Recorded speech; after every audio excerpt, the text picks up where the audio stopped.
Since we weren't going to make a record with Columbia, we obviously had to get a gig. We got a gig at the place called the London Fog on the Sunset Strip.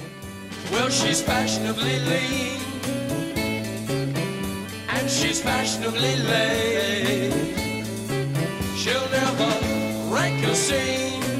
The Strip was the happening thing, man. But the best thing was that we were right near the whiskey. In 1966, everybody wanted to play the whiskey. Whiskey was a popular place. And every band that came along, I don't care from Arizona, whatever we're from England, whatever we're from, they want to play the whiskey. What we hoped for was that word would leak over to the whiskey that, hey, there's this cool band over at London Fog, and maybe we could get in there. And that's exactly what happened.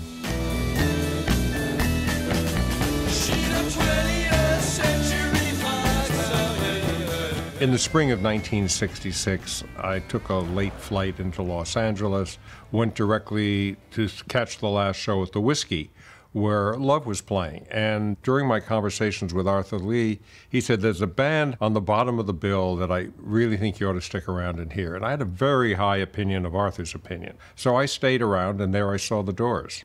And I wasn't particularly impressed. I didn't hear any of the iconic songs that first evening. But I kept going back, and I went back 4 evenings. Now, the fourth evening I went back, everything just came together, and you just knew. Holzman was seeking the new West Coast thing, and he was open to, he was a smart guy, and he liked Jim's words. He knew we were up to something. Came back 2 or 3 times, came back with his wife, and said, boys, I'm going to sign you to Elektra Records. You know, when I heard that we might be on Elektra Records, that was like heaven for me. And then when I heard that we were going to get Paul Rothchild to produce us, that was like, it was meant to be, because he had produced all these albums that I listened to. And then we got Bruce Botnick, who had done the Love records, and Paul Butterfield band with Paul. So there was some fate involved, I think, in these decisions. I didn't know who they were. They're just another band. And in the door came the Doors. By the time we got in the studio, we had written 2 albums worth of stuff. So that was a good 30 songs or so. Pretty confident about all of them. And there we were. It was an exciting 6 days. Bring on news to the other side. Bring on news to the other side. The first song was Break On Through, which starts with John Densmore playing a bossa nova beat, which is very unusual, marrying bossa nova to some pretty intense rock and roll.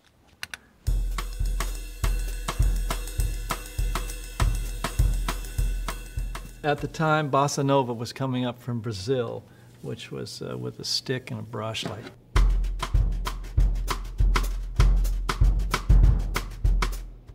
And I appreciated that very much, and I decided to use it and make it stiffer for rock and roll. So it was like this.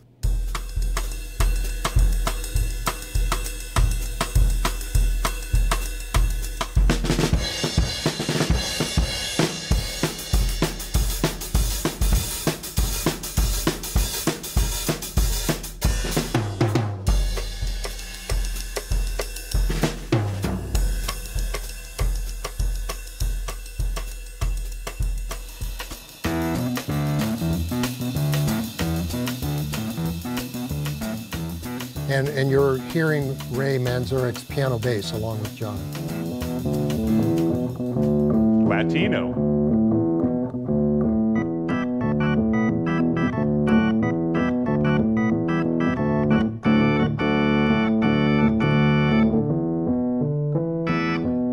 Ray Charles. But I'm playing Bring On Through to the Other Side. Steal from anybody. I'm going to bring in Robbie and Ray, and they were locked on one track together. Break On Through, I got the idea for the riff from a Paul Butterfield song, Shake Your Money Maker, which was one of my favorites.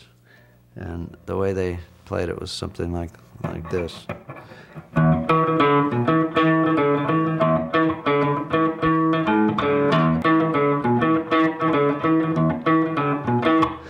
So we just changed the beat around and made it.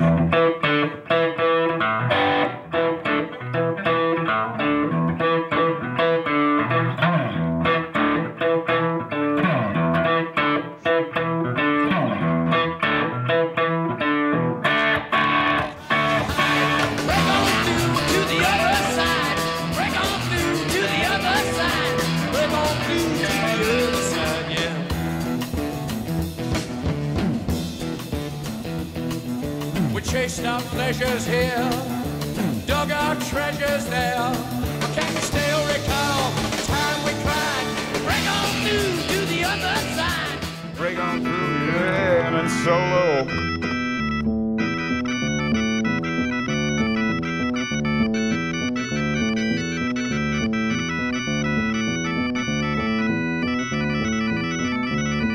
Then he's going to come up to a forbidden part that we weren't allowed to do on the record. Here's the She Gets High. She get high, she get high, she get high, she get higher. In those days, you know, if you wanted to get a song on the radio, you couldn't say hi. Talking about smoking pot and taking that, oh dear God, you know, the world is going to hell in a handbasket. And so the word high, you know, that would be like using the F word today. So that was the reason why we had to take that out. She get, she get, she get, she get. The thing that really grabbed me about the Doors, even at that very young age, was Jim Morrison's voice.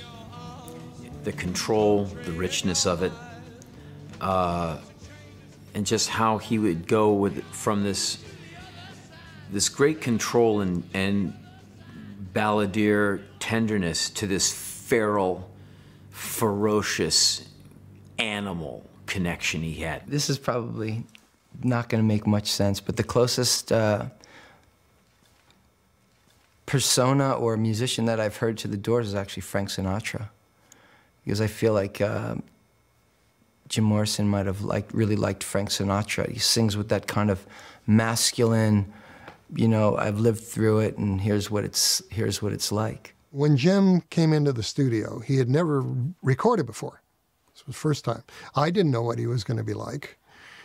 And my favorite vocal microphone is a Telefunken U47. And I showed it to him. I said, this is going to be your mic. And he froze. And he said, that's great.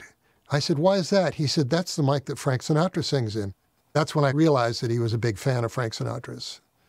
He loved crooners. He liked Bing Crosby, he liked Elvis, all the crooners. He just had a natural, good voice, you know. He could kind of do anything with it, you know. And it just developed really fast.